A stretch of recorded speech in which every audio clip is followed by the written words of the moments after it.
Hey, Chan. Hey, Dad Self. Before you know it, it'll be time for you to go out there and get a job. Because I'm growing up so fast? No, it's because states across the country are rolling back child labor protections. Why? Because we're telling them to. Who are you? A think tank based in Florida. That video is uploaded 6 months ago, but it's just as relevant now as it was when it was posted. And that's because the right-wing Foundation for Government Accountability, also known as the FGA, has been exposed for writing a Florida bill that would destroy the state's child labor protections. Again, this is the side of politics that claims that they just want to protect the children. They care about the children. Now, here are the receipts courtesy of some excellent reporting by More Perfect Union.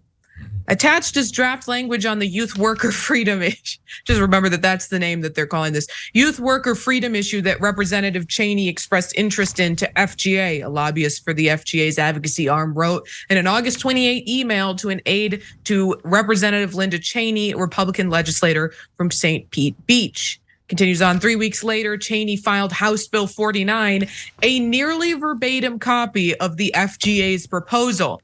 So first of all, again, I have to point out the Orwellian doublespeak of youth worker freedom.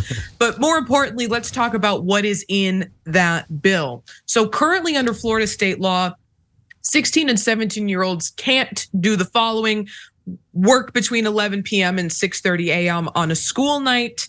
They can't work more than 8 hours if they have school the next day, and they can't work more than 30 hours during a school week or more than 6 days in a row at any point of the year. So not only would this bill remove every single one of the protections I just mentioned, but it would also prevent local communities from passing any stronger child labor protections, much like the Texas's Death Star bill. So the bill is so extreme that Representative Cheney's team even had to acknowledge how unpopular it is. So here are even more receipts from More Perfect Union. It reads, apparently some people don't like HB 49. Who would have guessed? People don't love repealing child labor law protections. So the data points and talking points would be helpful sooner rather than later, an aide to Cheney wrote in a September 19th text message to an FGA lobbyist after Cheney's office was contacted by a reporter. The lobbyist responded a short time later with talking points claiming that letting businesses make teenagers work more hours allows them to learn valuable skills and earn money while assisting small businesses with working shortages. The talking points also claim that local cities or counties that try to adopt stronger child labor laws may prevent teenagers from freely working and learning the value of a dollar. But the FGA doesn't represent the interests of small businesses. Of course it doesn't. It works on behalf of the wealthy conservatives that fund that organization. Washington Post reported that the FGA is funded by a broad swath of ultra-conservative and Republican donors, such as the Ed Uihlein Family Foundation and 85 Fund, a nonprofit connected to political operative Leonard Leo, who have similarly supported other conservative policy groups. Now, the FGA has put a lot of effort into rolling back child labor protections across the country, but unfortunately, that's not the organization's only goal. They've already done a ton of damage just in the state of Florida alone. From that More Perfect Union report, with the FGA cheering him on, Florida Governor Ron DeSantis has cut unemployment benefits for out-of-work Floridians, signed a union-busting law meant to make it harder for most public sector employees in the state to collectively bargain, and led a brutal purge of the state's Medicaid rolls following the COVID-19 pandemic. DeSantis has received over $2 million in campaign donations over the last 5 years from the FGA's largest funder, Dick Uihlein, who contributed $1 million to DeSantis's presidential super PAC in May. So as far as this child labor law repealing of those protections goes, the Florida state lawmakers are going to consider Representative Cheney's child labor bill in the upcoming legislative session, which is going to start in January. Cenk, I had a job when I was in high school. I had a job as a teenager, and I was lucky to have protections that I do in the state of Illinois. Reading this, I mean, half-assed, I don't know how else to describe it, half-assed defenses of repealing protections for child labor. It's pathetic. It feels like they're not even trying. Yeah, so let's be honest about why they're doing this. have what they consider to be a worker shortage, which is driving up salaries and wages, and they hate that. They don't want your wages to go up, so they need a bigger labor force.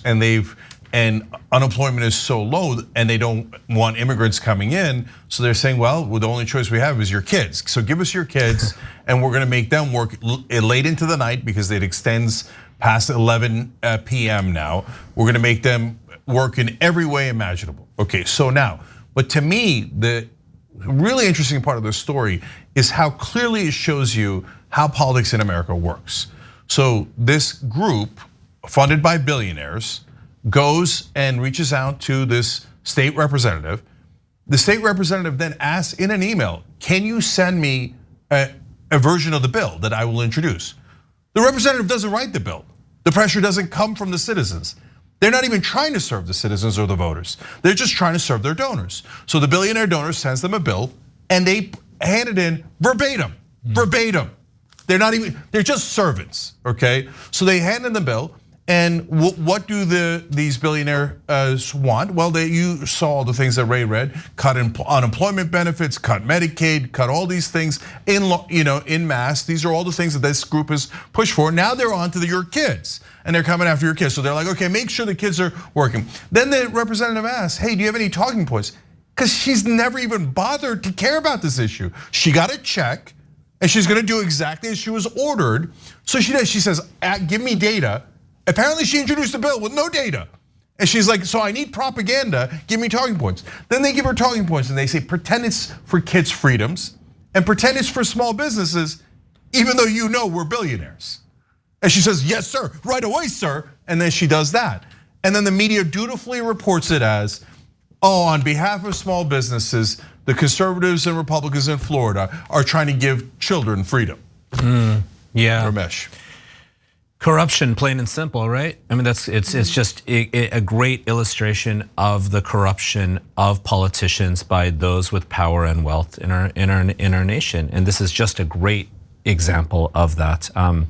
So youth worker freedom is the freedom to be exploited as a child and to take away from the kind of education you need to be able to try to make it in a grossly unequal economy that is not featuring low unemployment, but incredible amounts of underemployment, meaning the employment and wages have stagnated for decades while all money and valuation have gone to the causes of capital and the causes of investors and the few executives that are out there. So instead, let's look at the reality that many youth face, right? This is the first generation, Z and younger, to make less than its parents in the history of the United States. There's clear empirical evidence that shows that, even if you control for inflation. This is the first generation to make less than its parents. Record amounts of student debt, which Biden tried to do something around and hasn't happened, right? So actually what's occurring are relationships where our youngest people in this country, or at least our teens and 20s somethings, are in relationships of servitude and indebtedness, which is a relationship of power that they have a lack of power, right? It's a subservient relationship. So I'm just really appreciative of More Perfect Union and my buddy Faz Shakir, who kind of brought that organization together.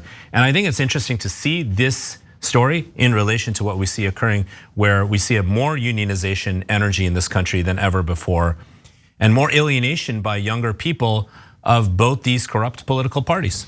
Yeah, and a similar bill was proposed in Iowa. Was it because it was children advocates who wanted more freedom for them? Was it small businesses that asked for it? No, it was the Iowa Restaurant Association of very large businesses that wanted more kids to work. And by the way, in a McDonald's case once recently, 2 10-year-olds working at 2 a.m. for sub-minimum wage salaries. No, it's giant businesses and billionaires using the politicians that they have purchased to drive kids back into assembly lines, coal mines, restaurants, etc. Hey, thanks for watching that video. We really appreciate it, guys. And we appreciate it if you become members, because that allows us to be independent, honest, progressive, all the things that you don't get from corporate media. And all of that is because of you guys. Hit the join button below and become one of us, become a young Turk.